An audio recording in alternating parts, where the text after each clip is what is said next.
Hello बच्चों, कैसे हैं आप सभी लोग। मेरा नाम हिमांशु गुप्ता है और फिजिक्स वाला के इस अमेजिंग प्लेटफॉर्म पर आप सभी का बहुत बहुत स्वागत है। उम्मीद करता हूं कि आप सभी लोग स्वस्थ होंगे और मन लगा करके पढ़ाई कर रहे होंगे।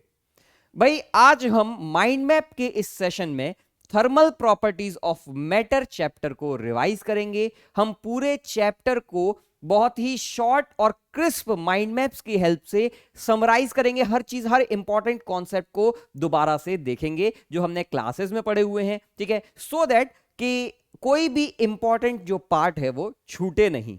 ठीक है, तो चलिए भाई शुरू करते हैं आज का ये बहुत ही important chapter, thermal properties of matter. तो थर्मल प्रॉपर्टीज ऑफ मैटर में हम आज के इस सेशन में क्या क्या बातें करेंगे। तो आज के सेशन में सबसे पहले हम थर्मोमेट्री के बारे में बात करेंगे। थर्मोमेट्री देखेंगे कि थर्मोमेट्री क्या होती है, किस तरीके से हम एक टेम्परेचर स्केल को दूसरे टेम्परेचर स्केल में कन्वर्ट करते हैं।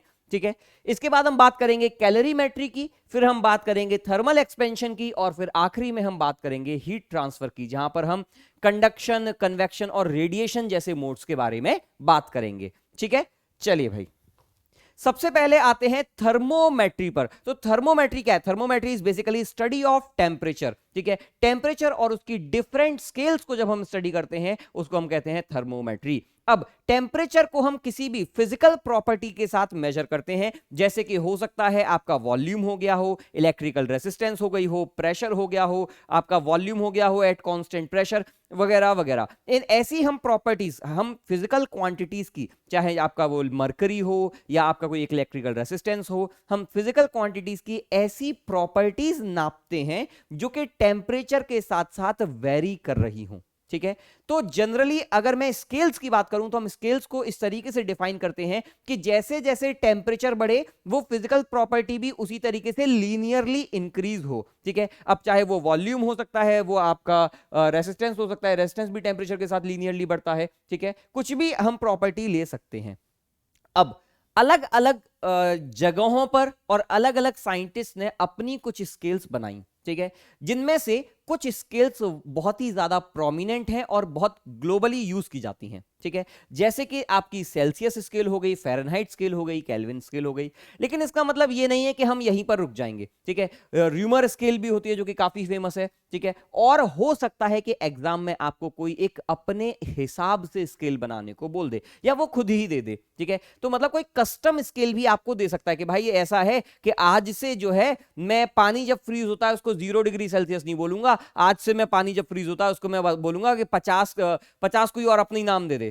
ठीक है, जैसे तुम्हारा 50 पीडब्ल्यू नाम दे दे, तो कुछ भी नाम दे सकता है वो। ठीक है, तो ऐसी स्केल्स को हम बोलते हैं कस्टम स्केल। ठीक है, तो अब हर कस्टम स्केल किस प्रिंसिपल पर बेस्ड है? जो ये इतनी सारी कस्टम स्केल हैं ये बेस्ड तो इसी पर है, बॉइलिंग पॉइंट और फ्रीजिंग पॉइंट पर। अब लेट अस सपोज कि बॉइलिंग पॉइंट पर अगर हमारा कोई फिजिकल फिनोमेना है, जैसे फॉर एग्जांपल मैं वॉल्यूम ही मेजर करता हूं, तो इसका वॉल्यूम है V नॉट। ठीक है, और यहां पर वॉल्यूम है V बॉइलिंग पॉइंट, ये बोल देता हूं, और यहां पर इसको बोल देता हूं वॉल्यूम एट फ्रीजिंग पॉइंट। ठीक है, तो ये वॉल्यूम क्या होगा? लीनियरली बढ़ रहा है। ठीक है, जब मैं यहां से यहां गया तो वॉल्यूम लीनियरली बढ़ रहा है। तो जैसे सपोज करो अगर वॉल्यूम इसका आधा बढ़ा तो टेम्परेचर भी क्या होगा? आधा ही बढ़ेगा। ठीक है, वॉल्यूम अगर यहां पे 3/4 बढ़ा तो टेम्परेचर भी 3/4 ही बढ़ेगा। ठीक है, एंड सो ऑन। मतलब क्या कि फ्रैक्शन कांस्टेंट रहेगा। तो अगर यहां पर लिक्विड का वॉल्यूम V है तो जितना वॉल्यूम बढ़ा, जितने फ्रैक्शन में बढ़ा, जो ये वाला रेशियो होगा वही रेशियो ये वाला होगा, वही रेशियो ये होगा, वही रेशियो ये होगा। ठीक है, मतलब रेशियो हर जगह फिक्स रहेगा। ठीक है, तो हमने अब स्केल बना दी। मैंने कहा यार V minus volume at freezing point is equals to volume at boiling point minus volume at freezing point. ठीक है, sorry, divide V minus volume at freezing point upon total volume. ठीक है, boiling point minus freezing point का volume. तो छोटा upon बड़े का बड़े का रेशियो यहां पर भी बराबर होगा, तो C माइनस 0 अपॉन 100 माइनस 0। वही रेशियो यहां पर होने वाला है फ़ारेनहाइट स्केल में, F minus 32 upon 212 minus 32। Fahrenheit scale जब फ्रीजिंग पॉइंट पर होती है तो 212 डिग्री फ़ारेनहाइट होती है, सॉरी 32 डिग्री फ़ारेनहाइट होती है, और बॉइलिंग पॉइंट पर 212 डिग्री फ़ारेनहाइट होती है। तो हम ऐसी अलग अलग स्केल्स को कंपेयर कर सकते हैं। ठीक है, देखो C minus 0 upon 100 minus 0, F minus 32 upon 212 minus 32, K minus 273 kelvin scale, 373 minus 273। और अगर कोई वो नई स्केल भी बना दे या बोल दे, कई बार ऐसे कंफ्यूज करता है कि एक फॉल्टी थर्मोमीटर है, फॉल्टी थर्मोमीटर के नाम से बड़ा कंफ्यूज करता है, ठीक है। तो वो फॉल्टी थर्मोमीटर कुछ और नहीं, ये नई स्केल ही है। फॉल्टी थर्मोमीटर के जो क्वेश्चंस होते हैं वो हम इसी नई स्केल से सॉल्व करते हैं, ठीक है। तो बेसिकली जिस फॉल्टी थर्मोमीटर पे बोल देगा कि 0 डिग्री सेल्सियस पर इतना रीडिंग है, 100 डिग्री जब पानी बॉईल हो रहा है तब इतना रीडिंग है, तो बेसिकली वो दो रीडिंग दे रहा है, बॉइलिंग पॉइंट और फ्रीजिंग पॉइंट की, ठीक है। फिर आप अलग अलग जगह की रीडिंग दिखा लेंगे जैसे भी क्वेश्चन में पूछेगा। तो कहने का मतलब यह है छोटा अपॉन बड़ा सारे रेशियोज बराबर होंगे। तो ये मेरा आ गया है मास्टर फॉर्मूला, ठीक है। अब इस फॉर्मूले की हेल्प से आप किसी भी एक यूनिट को दूसरी यूनिट में कन्वर्ट कर सकते हैं।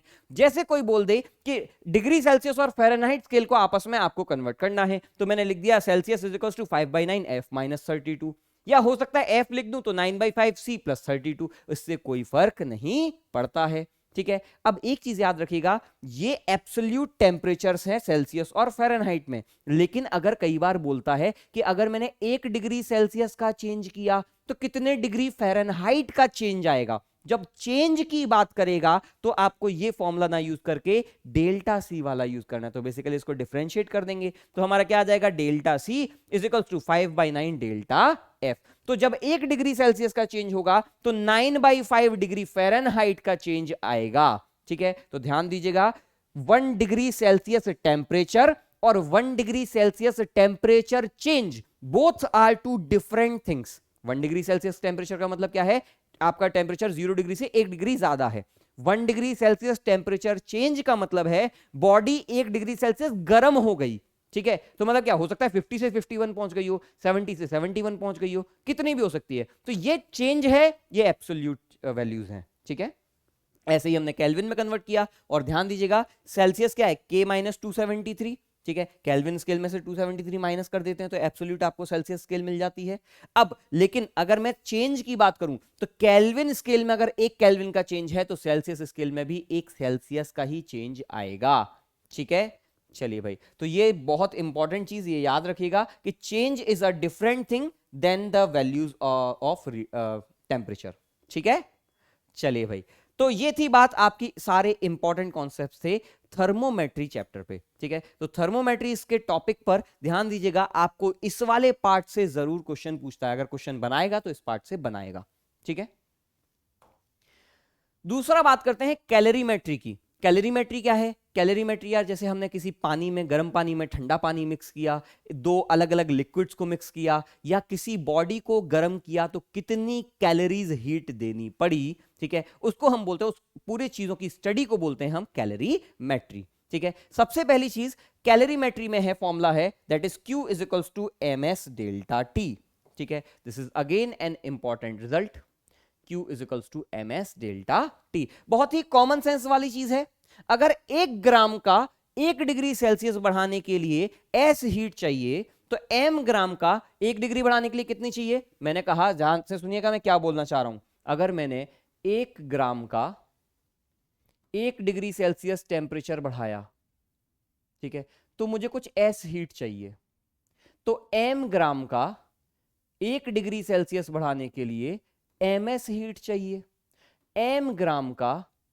Delta T degree Celsius temperature change बढ़ाने के लिए MS डेल्टा T हीट चाहिए। तो वही फॉर्मूला मैंने यहां पर लिख दिया, दिस इज, ये जो लीनियर रिलेशन है इसी को हम बोलते हैं कैलोरीमेट्री का formula, Q is equals to MS delta T, where Q is the heat required, कि गर्म करने के लिए कितनी हीट चाहिए, ठीक है। M मास है, S स्पेसिफिक हीट और डेल्टा T है हमारा टेम्परेचर। तो यहां से मैं स्पेसिफिक हीट भी बोल सकता हूं, स्पेसिफिक हीट क्या है, heat required to raise temperature of unit mass by unity, ठीक है। मतलब 1 ग्राम का 1 डिग्री सेल्सियस जो टेम्परेचर बढ़ाने के लिए हीट चाहिए होती है उसी को हम बोलते हैं स्पेसिफिक हीट कैपेसिटी, ठीक है। नोटिस कीजिएगा यहां पर मैंने मास भी फिक्स कर दिया है, डेल्टा T भी फिक्स कर दिया। जैसे पानी की स्पेसिफिक हीट, तो पानी का 1 ग्राम ही लूंगा, उसका 1 डिग्री सेल्सियस ही बढ़ाऊंगा, तो इसका मतलब क्या है, ये स्पेसिफिक हीट किसकी प्रॉपर्टी होगी, it is a property of material only. ये ना तो मास पर डिपेंड कर सकता है ना ही आपका डेल्टा T पर, चाहे आप इतना बड़ा कंटेनर ले लो चाहे इतना बड़ा कंटेनर ले लो,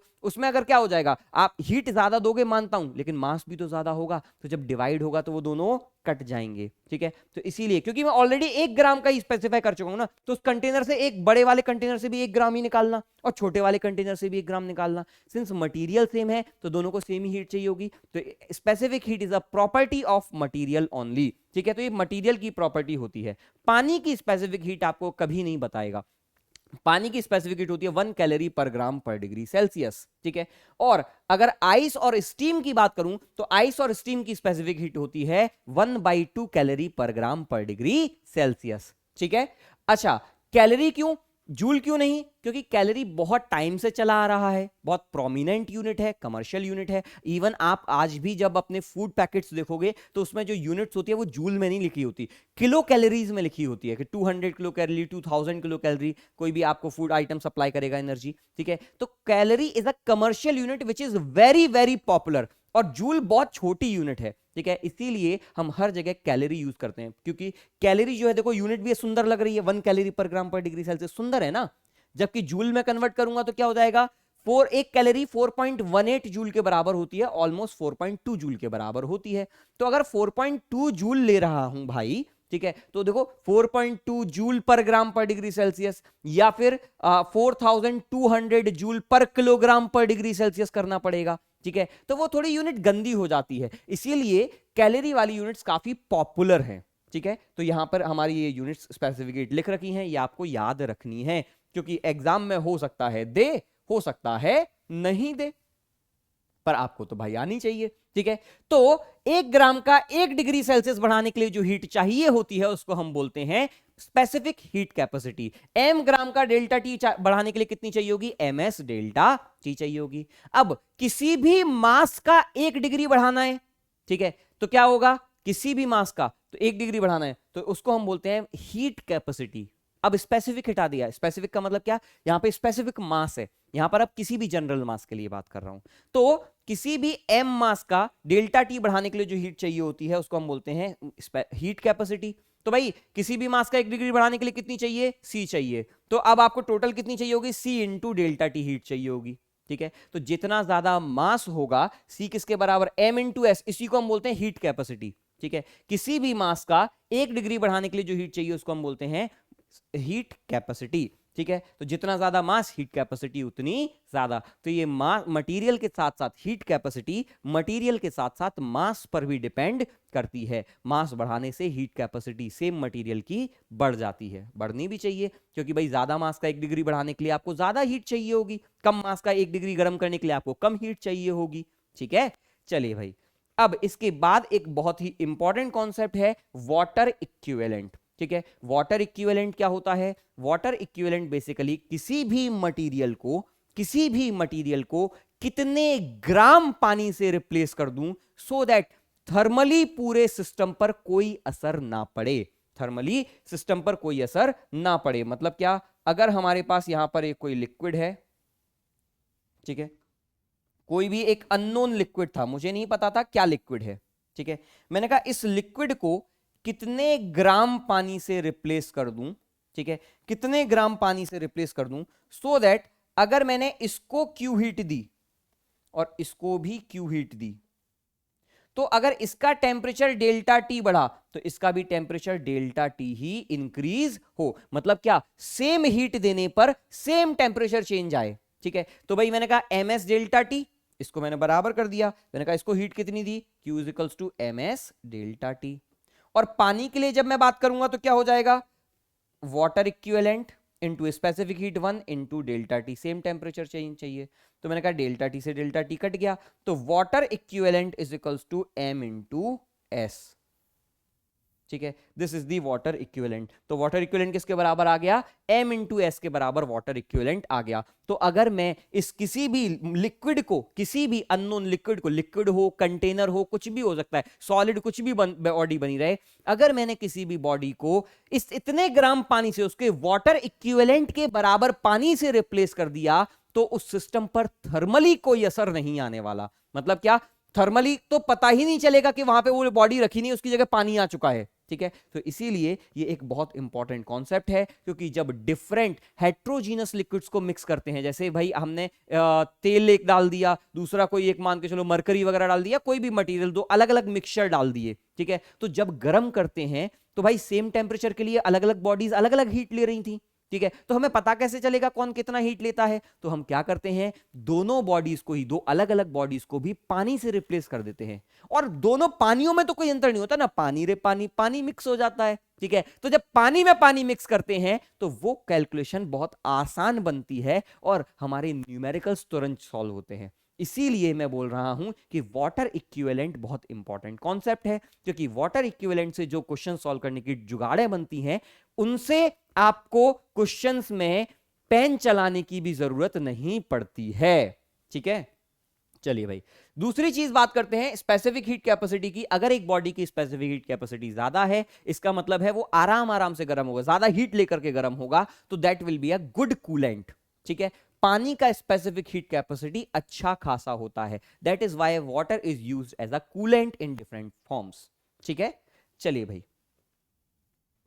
अब बात करते हैं मिक्सचर के बारे में। अगर मैं अलग अलग लिक्विड्स के मिक्सचर को मैं बताता हूं, तो देखो यहां पर क्या कर रहा हूं, M1S1T1 plus M2S2T2 divided by M1S1 plus M2S2। Basically मैं ये वाटर इक्विवेलेंट से ही रिप्लेस कर रहा हूं। M1S1 क्या है, वाटर इक्विवेलेंट, M2S2 क्या है, वाटर इक्विवेलेंट। दोनों के टेम्परेचर ले लिए और मैंने इसको सॉल्व कर दिया, ठीक है। This is the final temperature of mixture, और इसी को हम सॉल्व करते हैं यूजिंग इसकी ये जो जुगाड़ है, convert everything into 0 degree Celsius water equivalent. आपने सबको 0 डिग्री सेल्सियस के पानी में कन्वर्ट कर दिया, तो भाई यहां से कितनी हीट रिलीज हो गई, M1S1T1, यहां से कितनी हुई, M2S2T2। जितनी हीट रिलीज हो गई, अब वो सारी की सारी हीट पानी में वापस दे दो, ठीक है। तो जो भी Q लेफ्ट है वो आपको पानी में दे दिया, तो Q left is equal to total mass into delta T, ठीक है। इसके ट्रिक के बारे में अगर मैं बात करूं, तो इस ट्रिक के लिए ज्यादा कोई फॉर्मूला नहीं है, ये जब हम न्यूमेरिकल सॉल्व करते हैं उससे हमको ज्यादा बेटर समझ में आता है, ठीक है। तो अलग अलग टेम्परेचर वाले भाई ये फॉर्मूला है। वैसे अगर फॉर्मूला याद करना चाहो तो M1S1T1 plus M2S2T2 divided by M1S1 plus M2S2, इससे सॉल्व कर सकते हैं, ठीक है। चलिए भाई, अगली बात करते हैं लेटेंट हीट के बारे में। तो लेटेंट हीट बेसिकली दो टाइप की होती है, latent heat of fusion and latent heat of vaporisation. Latent heat of fusion हम बोलते हैं जब हम सॉलिड से लिक्विड में किसी बॉडी को कन्वर्ट कर रहे हैं, जैसे आइस को मेल्ट करा रहे हैं, या लिक्विड से कोई बॉडी फ्रीज हो रही है, मतलब जैसे वाटर आइस में कन्वर्ट हो रही है। और लेटेंट हीट ऑफ वेपराइजेशन बोलते हैं जब कोई बॉडी लिक्विड से आपकी गैस में जा रही हो, या कोई मटेरियल गैस से आपका लिक्विड में कंडेंस हो रहा हो, तो जो एनर्जी एक्सचेंज होती है that is represented by latent heat. अब लेटेंट हीट क्या होती है, 1 ग्राम के सॉलिड को मेल्ट करने के लिए जो हीट चाहिए उसको हम कहते हैं latent heat of fusion. 1 gram liquid को स्टीम बनाने के लिए, वेपराइज करने के लिए जो हीट चाहिए होती है उसको हम कहते हैं लेटेंट हीट ऑफ वेपराइजेशन। अब भाई 1 ग्राम को मेल्ट करने के लिए आपको L हीट चाहिए थी, तो M ग्राम को मेल्ट करने के लिए कितनी हीट चाहिए होगी, M इंटू L। अब फ्यूजन होगा तो L फ्यूजन वाला लिख दूंगा, वेपराइजेशन होगा तो वेपराइजेशन वाला लिख दूंगा। मतलब अगर सॉलिड से आप आइस को मेल्ट करा रहे हो, तो जैसे आइस का लेटेंट हीट होता है 80 कैलोरी पर ग्राम, 1 ग्राम आइस को मेल्ट होने के लिए 80 कैलोरी की रिक्वायरमेंट होती है। तो अगर मैं यहां पर M ग्राम आइस ले या 2 ग्राम आइस ले लूं तो कितनी रिक्वायर्ड होगी, 160 कैलोरी होगी। 3 ग्राम ले लूं तो 240 कैलोरीज रिक्वायरमेंट होगी, ठीक है। तो that is latent heat of fusion, ठीक है। अब अगर मान के चलो पानी को रिक्वायरमेंट कहोगी, तो पानी को, वाटर को स्टीम बनाने के लिए, मतलब लिक्विड को वेपर में कन्वर्ट करने के लिए आपको रिक्वायरमेंट होती है पानी के लिए 540 कैलोरीज पर ग्राम, ठीक है। ये डेटा आपको याद रखना है। तो यहां पर जो इंपॉर्टेंट रिजल्ट्स हैं मैं उनको हाईलाइट कर देता हूं। एक रिजल्ट ये आपका इंपॉर्टेंट है, ये डेटा जो है।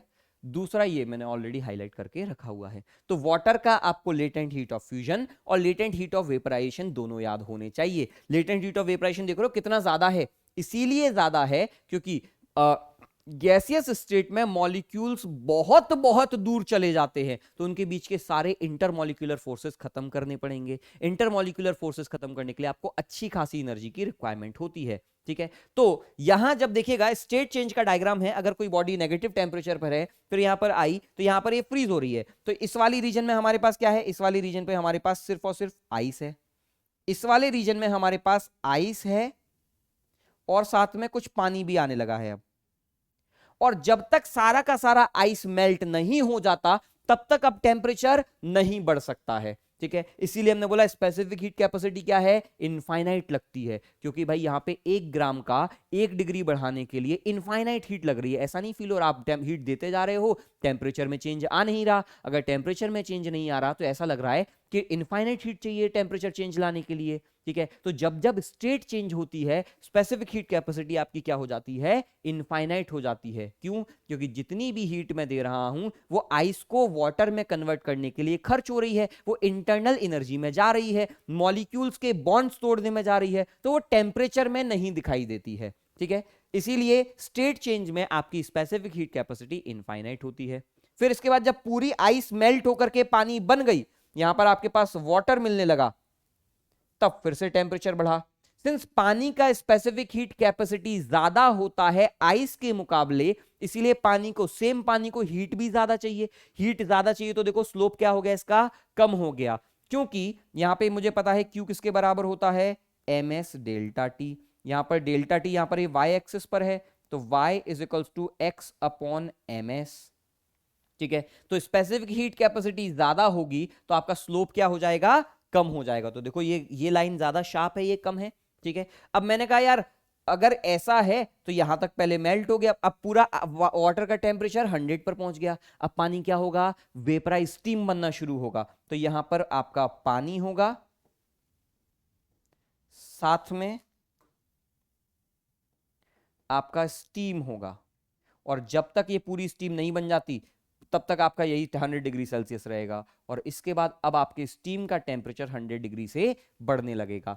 इन जनरल अगर आपको क्वेश्चन में स्टीम का टेम्परेचर नहीं दिया तो 100 मान लीजिएगा, अगर आपको आइस का टेम्परेचर नहीं दिया तो 0 मान लीजिएगा, अगर नहीं दिया तो दिया है तो जो टेम्परेचर देगा वो हमको एज्यूम करना पड़ेगा, ठीक है। तो this is temperature ice, this is complete steam.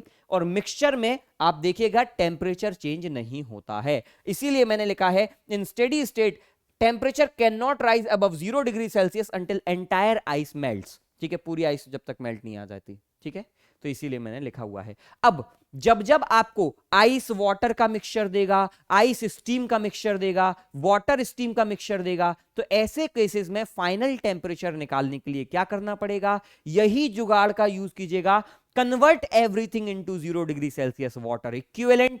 फिर वाटर इक्विवेलेंट निकालने के बाद आप उस क्या करोगे, आप उसको हीट जो भी आपके पास बची है वो हीट दे दोगे, ठीक है। और अगर कहीं हीट कम बढ़ गई तो आपकी आइस मेल्ट नहीं होगी, ठीक है, आपकी आइस मेल्ट नहीं होगी, ठीक है। चलिए भाई, हाँ एक चीज, 1 ग्राम स्टीम 8 ग्राम आइस को मेल्ट कर सकती है 0 डिग्री सेल्सियस पर, ठीक है। मतलब 1 gram steam at 100 degree Celsius is sufficient to melt, just melt 8 gram ice at 0 degree Celsius, ठीक है। 1 ग्राम स्टीम कहां पर, एट 100 डिग्री सेल्सियस, ठीक है। तो 100 डिग्री सेल्सियस पर जो स्टीम है वो 8 ग्राम आइस को मेल्ट करने के काम में आती है, ठीक है। चलो, तो अगर इससे कम है आपके पास स्टीम तो आइस पूरी मेल्ट नहीं होगी, ज्यादा है तो मेल्ट हो जाएगी, ठीक है। अब बात करते हैं थर्मल एक्सपेंशन के बारे में। तो थर्मल एक्सपेंशन बेसिकली क्या है, अगर मैं किसी भी बॉडी को हीट देता हूं तो यूजुअली सारी बॉडीज एक्सपेंड करती हैं, ठीक है। किस तरीके से एक्सपेंड करती हैं, अगर एक हमारे पास लीनियर बॉडी है तो उसकी लेंथ बढ़ जाएगी, अगर कोई 2D बॉडी है तो उसका एरिया बढ़ जाएगा, 3D बॉडीज का वॉल्यूम बढ़ जाएगा। तो लेंथ क्या होगी, length is equals to L01 plus alpha delta T, where alpha is the linear coefficient of thermal expansion, ठीक है। तो भाई डेल्टा टी, अच्छा बताना एल, डेल्टा एल कितना आया, delta L is equals to L0 alpha delta T, इसको मैं L0 प्लस डेल्टा एल भी लिख सकता हूं, ठीक है। Delta L is equals to L0 alpha delta T, delta L upon L0, this is the fractional change in length, ठीक है। ये कितनी आई है, this is equals to alpha delta T, ठीक है। अब बात करते हैं 2D एक्सपेंशन में, तो सेम जैसा 1D में एक्सपेंशन होता है वैसा ही 2 डायमेंशन में एक्सपेंशन होता है, where area is given by A naught 1 plus beta delta T, और बीटा की वैल्यू होती है 2 अल्फा के बराबर, तो beta is equals to 2 alpha. ठीक है, अब वही रिजल्ट यहां पर है, डेल्टा ए क्या हो जाएगा, A naught beta delta T, delta A upon A naught beta delta T. A naught है हमारा ओरिजिनल एरिया, डेल्टा ए है हमारा चेंज इन एरिया, ए है हमारा फाइनल एरिया। सेम वही रिजल्ट हमारा वॉल्यूम के साथ भी आता है, बस वॉल्यूम में अल्फा और बीटा की जगह हम गामा लिखते हैं। ठीक है, क्योंकि ये कोएफिशिएंट ऑफ वॉल्यूमेट्रिक एक्सपेंशन है। गामा की वैल्यू 3 अल्फा के बराबर होती है, क्योंकि 3 डायमेंशन में एक्सपेंशन हो रहा है तो 3 अल्फा होगा। ठीक है, एक चीज, थर्मल एक्सपेंशन प्रैक्टिकली आपका ऐसा है कि डिजिटली कोई आप इमेज को जूम कर रहे हो तो चीजों का शेप डिस्टॉर्ट नहीं होता है। अगर चीजें हर डायरेक्शन में यूनिफॉर्मली एक्सपेंड कर रही हैं, हर डायरेक्शन का मतलब ऐसा नहीं कि एक्स डायरेक्शन का अल्फा कुछ और है, वाई डायरेक्शन का अल्फा कुछ और है, अगर सारी डायरेक्शंस का अल्फा सेम है तो चीजों का शेप चेंज नहीं होता है। मतलब कहने का ये, ठीक है, ये basically it is equivalent to digital zoom. ठीक है, it is equivalent to digital zoom. ठीक है, मतलब कहने का ये कि अगर हमारे पास एक रिंग है इस तरीके की, ठीक है, और ये एंगल है थीटा, गर्म करने के बाद ये रिंग जो है एक्सपेंड तो कर जाएगी, रेडियस तो बढ़ेगी, लेकिन इसका शेप चेंज नहीं होगा, तो ये एंगल अभी भी क्या रहेगा, थीटा ही रहेगा। और गर्म करने पर हर चीज एक दूसरे से दूर जाती है, everything moves up at some distance from each other. ठीक है, तो अगर मैंने कहा होता कि हमारे पास कोई एक इस तरीके का हॉलो बॉडी है, मतलब फॉर एग्जांपल सपोज करो एक डिस्क है इस तरीके की, थोड़ा सा इसको ऊपर कर देता हूं,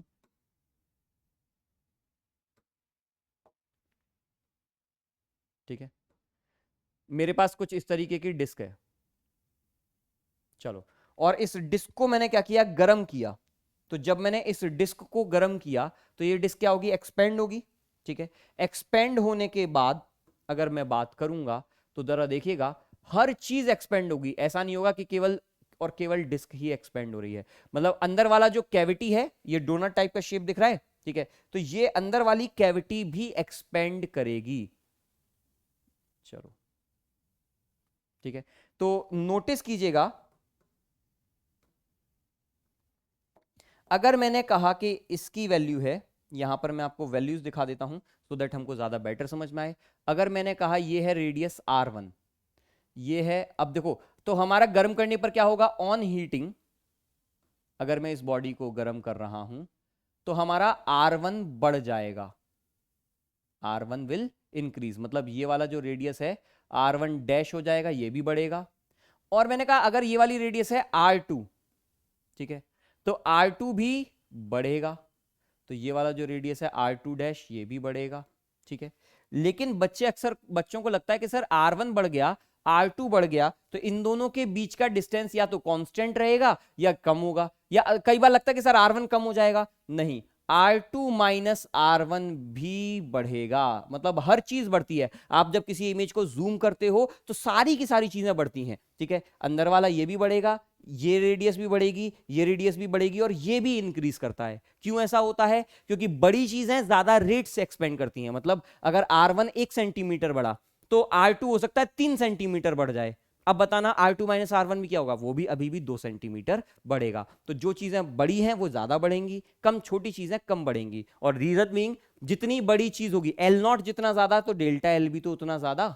ठीक है, चलिए भाई, तो ये था आपका वॉल्यूम एक्सपेंशन वाला चीज। ठीक है, अब इस एक्सपेंशन से कई तरीके के क्वेश्चंस बनते हैं। सबसे पहला बनता है आपका क्लॉक वाला क्वेश्चन, एक ऐसी क्लॉक जो कि पेंडुलम पे चल रही है। ठीक है, तो जब मैं किसी भी पेंडुलम को हीट कर देता हूं, मतलब ऐसे एनवायरनमेंट में रख देता हूं जहां टेम्परेचर ज्यादा है, तो भाई क्या होगा, इसकी ये जो वायर है, ये वायर एक्सपेंड करता है, ये वायर मान के चलो स्टील का वायर होगा। ठीक है, तो ये वायर जब एक्सपेंड करेगा, एल बढ़ जाएगा, तो इस एल की वजह से इस क्लॉक का जो ऑसिलेशन का, इस पेंडुलम का ऑसिलेशन का टाइम पीरियड भी बढ़ जाएगा। टाइम पीरियड क्या होता था, 2 pi under root L by G, 2 pi under root L by G. तो जब एल बढ़ेगा तो टाइम पीरियड भी बढ़ेगा, तो टाइम पीरियड बढ़ेगा तो जो आपका पेंडुलम 1 सेकंड में एक ऑसिलेशन कर रहा था, अब 1.2 सेकंड में एक ऑसिलेशन कर रहा है। ठीक है, लेकिन वो दिखाएगा क्या, 1 सेकंड, जब घड़ी का कांटा टिक करेगा तो 1.2 सेकंड में एक बार टिक करेगा, तो आपकी क्लॉक कैसी हो जाएगी, टेम्परेचर बढ़ाने पर हमारी क्लॉक धीमी हो जाएगी। तो क्लॉक हम बोलते हैं कि clock will slow down and lose time, time को छोड़ रही है, टाइम को नुकसान हो रहा है हमारा, ठीक है। और अगर यही टेम्परेचर कम हो जाए, ठंडे एरियाज में चले गए हम लोग, ठीक है, तो क्या होगा, क्लॉक तेज हो जाएगी। 1 सेकंड का जो अगर टाइम था, 1 सेकंड में एक ऑसिलेशन करना था, ठीक है, लेकिन हो सकता है 1 सेकंड में 2 ऑसिलेशन कर ले, तो 2 सेकंड दिखाने लगेगा एक ही सेकंड में, तो हम बोलते हैं clock will gain time and become fast, ठीक है। और कितना टाइम, तो 1 सेकंड में इतना टाइम ऐड करती है, 1/2 अल्फा डेल्टा थीटा के बराबर। यहां पे सिंस टी और टी में कंफ्यूजन ना हो, इसीलिए मैंने टेम्परेचर को इस बार थीटा से लिख दिया है। तो 1 सेकंड में लॉस करने वाला टाइम या गेन करने वाला टाइम 1/2 अल्फा डेल्टा थीटा के बराबर होता है। अब कई बार पूछेगा कि पूरे दिन में, कि दिन में कितना लॉस किया, तो बेसिकली क्या करना है, इसमें आपको 24 घंटे के सेकंड्स में बराबर मल्टीप्लाई कर देना है, ठीक है। तो एक दिन में जितने सेकंड्स होते हैं उसका मल्टीप्लाई कर दोगे तो उतना आपको टाइम गेन या लूज करेगा, ठीक है। चलिए भाई, अगला है आपका अपेरेंट एक्सपेंशन ऑफ लिक्विड। तो जब किसी कंटेनर के अंदर मैं लिक्विड को पूरा फिल कर देता हूं ब्रिम तक, टॉप तक, मैंने इसको टॉप तक फिल कर दिया, और अब मैंने क्या किया, इस कंटेनर को मैंने इसको गर्म किया, ठीक है, तो क्या होगा, कुछ लिक्विड आपका बाहर निकल जाएगा। तो ऐसा लगता है कि सिर्फ जितना लिक्विड बाहर निकला उतना ही लिक्विड एक्सपेंड किया है। मान के चलो ये पहले अंदर 100 ml का कंटेनर था, 100 ml लिक्विड भरा था, ठीक है। अब मैंने कंटेनर को गर्म करना शुरू किया, तो यहां से 5 ml लिक्विड बाहर निकल गया, तो ऐसा लगता है कि अरे लिक्विड एक्सपेंड कर गया, तो वो 5 ml एक्सपेंड किया, तभी तो 5 ml बाहर निकला, ठीक है। उसको हम बोलते हैं अपेरेंट एक्सपेंशन ऑफ लिक्विड, जो पानी बाहर निकला या जो लिक्विड बाहर निकला, ठीक है। लेकिन हकीकत में क्या हो रहा है, हकीकत में ये कंटेनर भी एक्सपेंड कर रहा होगा। कितना एक्सपेंड कर रहा होगा कंटेनर का volume, 3 alpha delta T type का एक्सपेंड कर रहा होगा। तो हो सकता है वो 100 ml का कंटेनर अब 102 ml का हो गया, ठीक है। तो अब क्या होगा भाई, उस कंटेनर के अंदर 102 ml लिक्विड अभी भी भरा हुआ है, 5 ml लिक्विड बाहर भी जा चुका है, तो टोटल कितना लिक्विड एक्सपेंड किया होगा, 7 ml किया होगा। तो that is real expansion of liquid is equals to apparent expansion, apparent coefficient of thermal expansion plus 3 alpha coefficient of expansion of container, ठीक है। कंटेनर्स के लिए हम गामा नहीं लिखते, कंटेनर्स के लिए आपको जनरली अल्फा ही देगा, और लिक्विड के लिए कभी गामा नहीं, अल्फा नहीं देगा, क्योंकि लिक्विड के लिए अल्फा क्यों नहीं देगा, अरे भाई लिक्विड 3D ऑब्जेक्ट है, लिक्विड की आप रॉड कैसे बनाओगे, ठीक है, इसीलिए। तो ये है आपका real expansion, apparent expansion plus 3 alpha. Apparent expansion मतलब क्या, जो लिक्विड बाहर निकला है, और रियल, और ये क्या 3 अल्फा, क्या जितना वॉल्यूम एक्सपेंड हुआ कंटेनर का, ठीक है। अब थर्मल स्ट्रेस क्या होती है, अगर किसी रॉड को आपने गर्म किया तो रॉड की लेंथ बढ़ेगी, लेकिन आपने रॉड को एक्सपेंड नहीं करने दिया, दोनों तरफ दीवारें लगा दी। तो जब आपने दोनों तरफ दीवारें लगा दी हैं तो आपको क्या लगेगा, आपको रॉड जो है वो कुछ कंप्रेशन में फील होगी, ऐसा लगेगा रॉड दबी हुई है, ठीक है। इसको हम बोलते हैं रॉड यहां पर क्या है, थर्मल स्ट्रेस में है। ये थर्मल स्ट्रेस कितना होता है, y अल्फा डेल्टा टी के बराबर होता है, this is the thermal stress. और अगर यही रॉड को मैंने फ्रीली एक्सपेंड करने दिया, मैंने एक फ्रिक्शनलेस जमीन पर रख दिया, फ्रिक्शनलेस सरफेस पर रख दिया, तो उस केस में थर्मल स्ट्रेस 0 होता है, because I am letting the rod freely expand. तो रॉड को अब भाई कोई टेंशन ही नहीं है, ठीक है। चलिए भाई, अब थर्मल एक्सपेंशन पर ही कुछ और क्वेश्चन भी आते हैं। पहली आती है रीडिंग ऑफ अ स्केल, एक स्केल की रीडिंग क्या होती है और उसकी एक्चुअल लेंथ पूछ लेगा। तो एक्चुअल लेंथ या ट्रू लेंथ जो होगी किसी भी बॉडी की, अगर मैंने किसी स्केल से एक रॉड की लेंथ नापने की कोशिश करी है, ये मेरी रॉड है और यहां पर मेरे पास एक स्केल है, और अगर मैंने इस स्केल से इस रॉड की लेंथ नापने की कोशिश करी, ठीक है, तो क्या होगा भाई, गर्म करने पर हमारी जो ये रॉड है ना, ये जो स्केल है ये एक्सपेंड करती है, और साथ में क्या करता है, आपकी रॉड भी एक्सपेंड करती है। तो दोनों ही एक्सपेंड करते हैं, इसका है अल्फा आर और इसका है अल्फा एस। तो ऐसी कंडीशन में क्या होता है, जब ये एक्सपेंड कर रही है तो भाई इसका जो 1 मिलीमीटर का डिवीजन है, ठीक है, ये बढ़ जाएगा 1 मिलीमीटर से ज्यादा हो जाएगा, तो रीडिंग भी क्या होगा, जो आप 1 पढ़ रहे हो, जहां पर आप 5 पढ़ रहे हो, तो वहां 5 नहीं होगा। अगर मैंने कहा 5, अगर ये एक्सपेंड कर चुकी है तो उसकी एक्चुअल लेंथ तो 5 से ज्यादा होगी, क्योंकि हम क्या मान रहे हैं कि सर ये डिवीजन 1 मिलीमीटर साइज का, ये 1 मिलीमीटर, तो ऐसे 5 मिलीमीटर हो गया। लेकिन जब आपने गर्म किया तो रॉड तो स्केल तो एक्सपेंड ही हो गई, तो वो 1 मिलीमीटर का टुकड़ा रहा, डिवीजन नहीं रहा, हो सकता है वो 1.1 मिलीमीटर का हो गया हो। तो अगर हर डिवीजन बढ़कर के 1.51 मिलीमीटर हो गया, तो जब रीडिंग 5 मिलीमीटर शो कर रहा होगा, तो ऑब्जेक्ट का एक्चुअल साइज क्या हो चुका होगा, 5.5 हो चुका होगा, क्योंकि हर डिवीजन बढ़ चुका है। तो इसीलिए लेंथ का फॉर्मूला होता है true length is equal to reading 1 plus alpha of scale minus alpha of rod into delta T. Basically scale अगर एक्सपेंड कर रही है तो आपकी रीडिंग बढ़ेगी एक्चुअल, और आपकी रॉड एक्सपेंड कर रही है तो आपकी रीडिंग कुछ कम हो जाएगी। ठीक है, चलिए भाई, अब पानी जो है एक एनोमलस बिहेवियर शो करता है। पानी गर्म करने पर 4 डिग्री तक तो इसका डेंसिटी बढ़ता है, और 4 डिग्री के बाद पानी की डेंसिटी क्या होती है, कम होती है। ठीक है, मतलब 4 डिग्री तक, 0 से 4 डिग्री तक पानी का वॉल्यूम, टेम्परेचर बढ़ाने पर वॉल्यूम कम होता है। हमने क्या देखा था, टेम्परेचर बढ़ाने पर चीजों का वॉल्यूम बढ़ता है। पानी एक एनोमलस बिहेवियर शो करता है, तो पानी की डेंसिटी 4 डिग्री सेल्सियस पर मैक्सिमम होती है। यही रीजन है कि आपकी जो मरीन लाइफ है, जो बहुत ठंडे एरियाज होते हैं, वहां पर आपकी मरीन लाइफ सेफ रहती है। ठीक है, क्योंकि सबसे बॉटम मोस्ट लेयर जो होती है, जो लेक्स के सबसे नीचे वाली लेयर होती है, ऊपर आपकी लेक जम चुकी है, लेकिन नीचे वाली लेयर अभी भी आपकी 4 डिग्री सेल्सियस पर है, तो जहां पर फिशेज और पेड़ पौधे पनपते हैं। ठीक है, चलिए भाई, अब बात करते हैं हीट ट्रांसफर की। हीट ट्रांसफर क्या है, बेसिकली एक बॉडी से दूसरी बॉडी तक हमें थर्मल एनर्जी को ट्रांसफर करना है। ठीक है, अब थर्मल एनर्जी ट्रांसफर करने के 3 मेन तरीके होते हैं। पहला है थर्मल कंडक्शन, दूसरा है कन्वेक्शन, और तीसरा है रेडिएशन। कंडक्शन में हम केवल और केवल थर्मल एनर्जी ट्रांसफर करते हैं। ये बिल्कुल ऐसा ही है कि एक लाइन में बहुत सारे लोग खड़े हुए हैं, और मैंने पीछे वाले इंसान को धक्का दिया, उसने आगे वाले को धक्का दिया, उसने आगे वाले को धक्का दिया, एंड सो ऑन। तो बेसिकली क्या है, एनर्जी तो आगे जा रही है, लेकिन लोग आगे नहीं जा रहे हैं।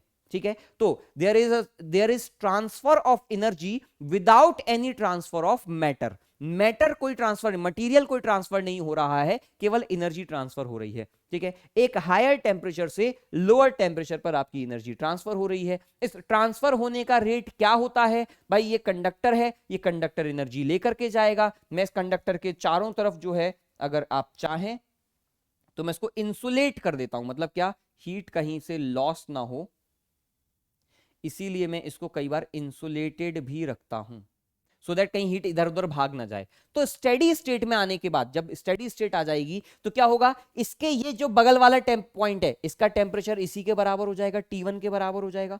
ठीक है, तो this temperature will be equal to T1, ये वाला टेम्परेचर T1 हो जाएगा, और ये वाला टेम्परेचर क्या हो जाएगा आपका, T2 हो जाएगा। ठीक है, तो T1 और T2 एक कुछ थर्मल ग्रेडियंट बन जाएगा, मतलब इस स्केल का हर पार्ट का टेम्परेचर अलग अलग होगा। ठीक है, और कितनी हीट फ्लो हो रही होगी, रेट ऑफ हीट फ्लो, यानी कि 1 सेकंड में जो हीट फ्लो हो रही है, that is given bye KA upon L delta T। कहां गया, ये रहा, KA upon L delta T, इतनी हीट फ्लो होती है।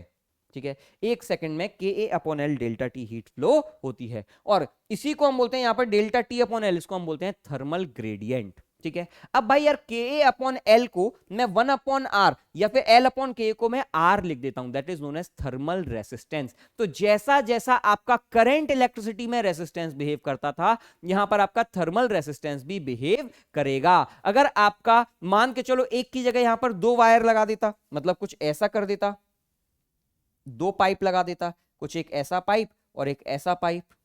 ठीक है, और यहां पर मैं टेम्परेचर T1 रख देता, यहां पर टेम्परेचर में T2 रख देता, तो इस केस में हम बेसिकली क्या करते, इसको एक थर्मल रेसिस्टेंस से रिप्लेस करते, इसको दूसरे थर्मल रेसिस्टेंस से रिप्लेस करते, R1 और R2, और दोनों को सीरीज में मान लेते, जहां पर R1 की वैल्यू क्या होती, L1 अपॉन K1 A1 और K2 A2,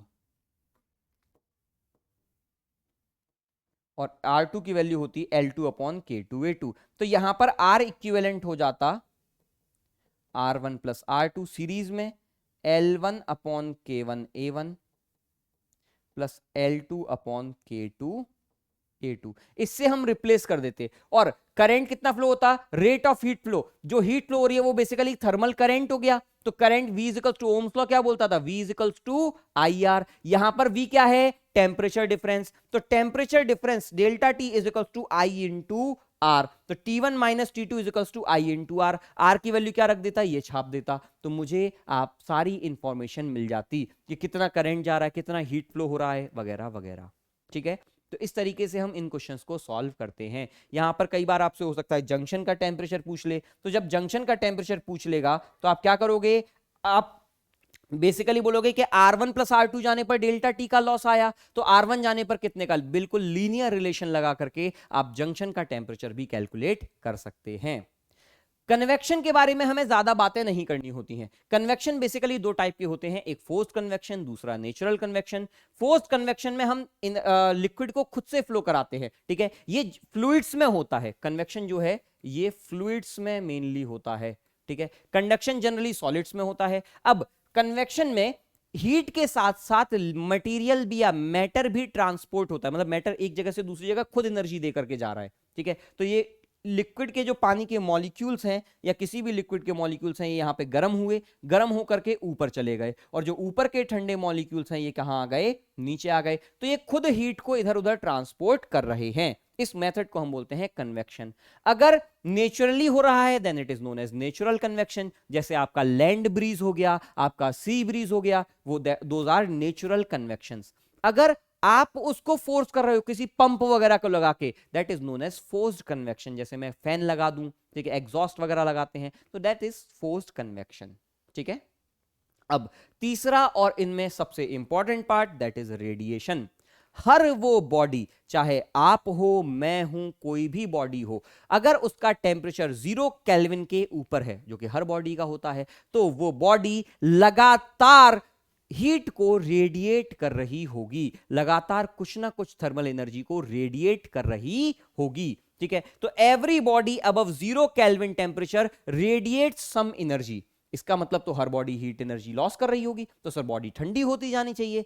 मैंने कहा हाँ, बॉडी ठंडी होती जानी चाहिए, लेकिन केवल अकेले आप ही तो रेडिएट नहीं कर रहे हो ना, सराउंडिंग भी तो रेडिएट कर रही है। तो जो सराउंडिंग कर रही है वो आप पर रेडिएशंस पड़ी, तो आप कुछ एब्जॉर्ब भी तो कर रहे हो, ठीक है। तो इक्विलिब्रियम कंडीशन सेटअप हो जाती है जहां पर जितनी आप हीट रेडिएट करते हो उतनी ही हीट एब्जॉर्ब करते हो, तो उस कंडीशन में आपका टेम्परेचर चेंज नहीं होता है। लेकिन अगर मैंने आपको गर्म कर दिया, अगर मैंने किसी भी बॉडी को गर्म कर दिया, तो क्या होता है, वो बॉडी ज्यादा हीट रेडिएट करने लगती है। तो हीट रेडिएट ज्यादा करेगी, एब्जॉर्ब कम करेगी, इसीलिए गर्म बॉडी ठंडी होती हैं। और अगर ठंडी बॉडी रखी तो ठंडी बॉडी रेडिएशन कम देती है, एब्जॉर्प्शन ज्यादा करती है, इसीलिए ठंडी बॉडी गर्म होती हैं। तो गर्म बॉडी ठंडी, ठंडी बॉडी गर्म इसीलिए होती हैं क्योंकि ये रेडिएशन जो है it is proportional to temperature, और एक्सपेरिमेंटली पता चला कि it is proportional to temperature की पावर 4।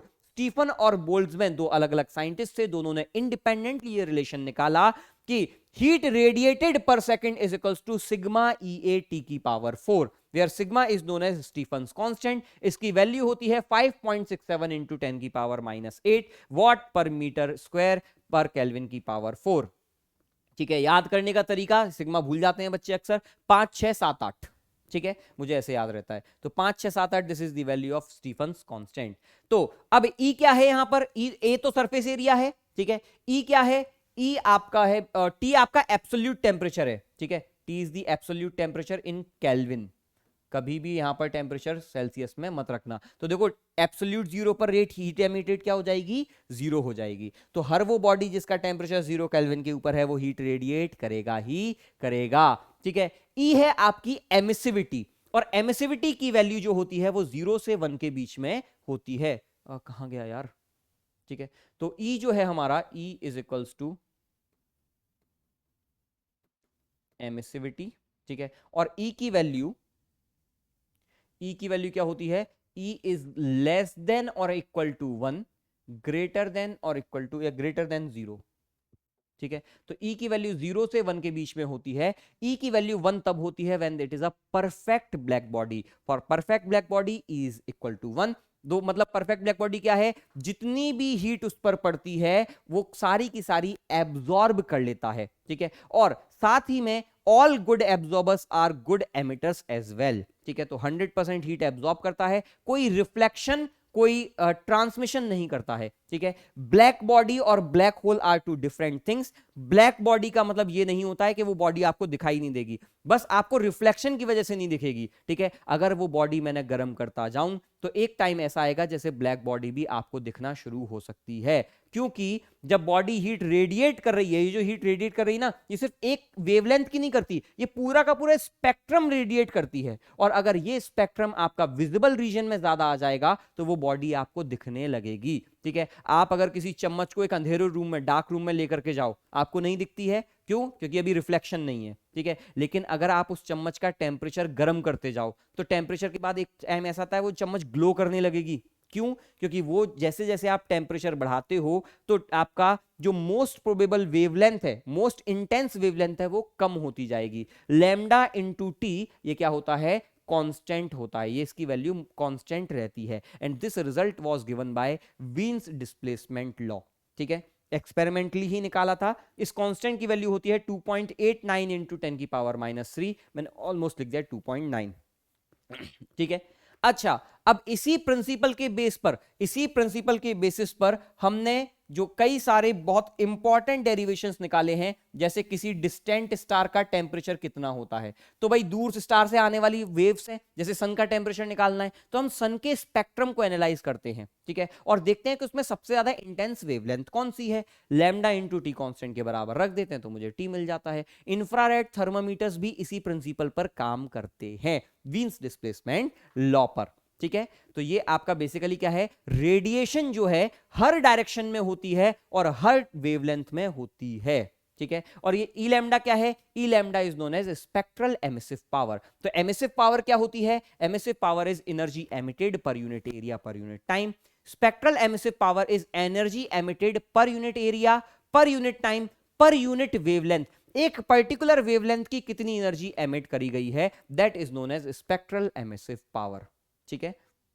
चलिए भाई, तो this is known as Stefan's constant, ठीक है, स्टीफन्स बोल्ट्जमैन लॉ, ठीक है। ध्यान दीजिएगा, अब कितना हीट लॉस होगा, ये this is the heat radiated, net heat loss नहीं है। अब हीट लॉस कितना होगा, सिग्मा ई ए टी की पावर 4 माइनस टी नॉट की पावर 4। भाई बॉडी ने कितना हीट रेडिएट किया, सिग्मा ई ए टी की पावर 4, ठीक है। और सराउंडिंग ने कितना किया, sigma E A T not की पावर 4, वो इसने एब्जॉर्ब कर लिया। तो नेट हीट लॉस कितना हुआ, इन दोनों को माइनस कर दिया। इसीलिए मैंने बोला अगर बॉडी का टेम्परेचर ज्यादा है तो वो ठंडा होगा, और अगर टेम्परेचर कम है तो एब्जॉर्प्शन ज्यादा हो गया तो वो गर्म होगा। E is equals to 1 for perfect black body. याद रखिएगा, कई बार आपसे पूछा जाता है कि लेट अस अज्यूम कि सन एक परफेक्ट ब्लैक बॉडी है, फिर उसके बाद क्वेश्चन आपसे पूछ लेगा, ठीक है। तो परफेक्ट ब्लैक बॉडी को आप देख सकते हैं, ये चीज दिमाग में मत रखना कि ब्लैक है इसीलिए नहीं दिखती, ठीक है। मतलब वो ब्लैक होल टाइप का उसका कुछ नहीं है, ठीक है। रेडिएट करती है, all good absorbers are good emitters as well, ठीक है। ये किरचॉफ ने बोला था। चलो भाई, खैर अब बात करते हैं न्यूटन्स लॉज ऑफ कूलिंग पर। न्यूटन्स लॉ ऑफ कूलिंग क्या है, न्यूटन ने भी सेम यही लॉ एक्सपेरिमेंटली दिया था स्टीफन बोल्ट्जमैन से कई साल पहले, ठीक है। उन्होंने बोला था छोटे टेम्परेचर चेंज के लिए, for small temperature change, for small temperature difference between body and surrounding, body and surrounding, rate of cooling is equals to minus k delta t. Rate of cooling is directly proportional to temperature difference between body minus temperature of surrounding, ठीक है। तो इस rate से body क्या होती है, आपकी ठंडी हो रही है, ठीक है। अब इसी को जब हमने इंटीग्रेशन करके सॉल्व किया तो हमारा पता चला, किसी भी अगर मैं टेम्परेचर की बात करूंगा तो ln of T final minus temperature of surrounding minus upon T initial minus temperature of surrounding is equals to minus K T, where T is the time, ठीक है। अब यार ये क्वेश्चन जो है इसको सॉल्व करने में लॉग वाला तरीका बहुत टाइम लेता है, तो इसी क्वेश्चन के लिए हम एक अप्रोक्सीमेट मेथड यूज करते हैं, जिसमें क्या करते हैं, average rate of cooling is equals to minus K into average temperature और माइनस टेम्परेचर ऑफ सराउंडिंग। ठीक है, इससे आंसर 100% एक्यूरेट नहीं आते हैं, लेकिन आप लॉग वाला फॉर्मूला यूज करने से बच जाएंगे। टेम्परेचर चेंज सराउंडिंग के बराबर कब होगा? इन्फिनिटी बाद होगा, इनफाइनाइट टाइम पर होगा। सोचो आप टी नॉट की फाइनल टेम्परेचर टी नॉट रख दो तो क्या आ जाएगा? लॉग 0 आ जाएगा। ठीक है, और इनिशियल टेम्परेचर आप कुछ भी रख दो। ठीक है, जब आप लॉग 0 की बात करोगे तो क्या आ जाएगा? और यहां पर के टी है तो इसको ये उल्टा हो जाएगा। ठीक है, तो टी आपका क्या आ जाएगा? इनफाइनाइट टाइम आ जाएगा। ठीक है, तो इसीलिए इनफाइनाइट टाइम बाद आपकी बॉडी का टेम्परेचर सराउंडिंग के बराबर होगा। ये आपका इनिशियल टेम्परेचर था। ठीक है, तो जब टेम्परेचर सराउंडिंग के बराबर बात करूंगा तब ये चीज नहीं करूंगा। अगर बॉडी का टेम्परेचर सराउंडिंग के बहुत आसपास है, ये फॉर्मूला यूज मत करना। ये फॉर्मूला यूज कब करना? नॉर्मल वैल्यूज के लिए। ठीक है, तो do not use when temperature of body is close to T not. T not के बराबर है तब ये फॉर्मूला यूज मत करना। ठीक है, तब ऊपर वाला फॉर्मूला यूज करना, कोई ऑप्शन नहीं बचेगा। लेकिन अगर टेम्परेचर सराउंडिंग से बहुत दूर है, ठीक है, मान के चलो सराउंडिंग का टेम्परेचर 20 डिग्री सेल्सियस है, बॉडी का temperature 70 degree Celsius 80 degree Celsius है, आप आराम से यूज कर सकते हैं। ठीक है, तो काफी हद तक डेसिमल के 1-2 प्लेस तक आपको बिल्कुल सही आंसर मिल जाएगा। ठीक है, तो इस तरीके से हम क्वेश्चंस को सॉल्व करते हैं। तो ये वाला फॉर्मूला बहुत इंपॉर्टेंट है न्यूमेरिकल सॉल्व करने के लिए। ये बेसिकली क्या है? रेट ऑफ कूलिंग, लेकिन एवरेज रेट ऑफ कूलिंग है। ठीक है, तो temperature change divided by time, total temperature change. जैसे बोल दिया कि 70 डिग्री से 60 डिग्री हो गया, तो 70 माइनस 60 यानी कि 10 डिग्री कितने में हुआ? 10 मिनट में, तो डिवाइड बाय 10 मिनट्स। ठीक है, अब 70 और 60 का एवरेज 65, और सराउंडिंग का टेम्परेचर लेटर से 20 है, तो 65 माइनस 20। ठीक है, तो इस तरीके से हम इस क्वेश्चन को इक्वेशंस में पुट करते हैं। ठीक है, चलिए भाई, तो ये सारे वो इंपॉर्टेंट फॉर्मुलेज और कॉन्सेप्ट्स हैं जो कि आपको जरूरत पड़ने वाली है थर्मल प्रॉपर्टीज ऑफ मैटर की। अगेन क्वेश्चंस आपको इस चैप्टर में प्रैक्टिस करने पड़ेंगे, क्योंकि नंबर ऑफ क्वेश्चंस की वैरायटी बहुत ज्यादा है जो कि कॉन्सेप्ट ऑफ फॉर्मूले से कवर नहीं हो सकती है। ठीक है, आप जितने ज्यादा क्वेश्चन सॉल्व करेंगे आपको फॉर्मूले का एप्लीकेशन समझ में आता जाएगा। खास तौर से कैलोरीमेट्री में कई सारे क्वेश्चंस ऐसे हैं जो फॉर्मूले से सॉल्व नहीं होते हैं, और अगर फॉर्मूले से करोगे तो ऐसे बहुत सारे फॉर्मूलेस बन जाते हैं जो कि आपको याद करने की कभी जरूरत ही नहीं थी। ठीक है, इसीलिए मैंने उन फॉर्मूलेस को नहीं लिखा है। मैंने आपको सिर्फ एक जुगाड़ बोली थी, convert everything into 0 degree Celsius water equivalent, और फिर उस क्वेश्चन को सॉल्व कर दो। ठीक है, चलिए भाई, तो उम्मीद करता हूं आज का सेशन आपको पसंद आया होगा। All the best, thank you.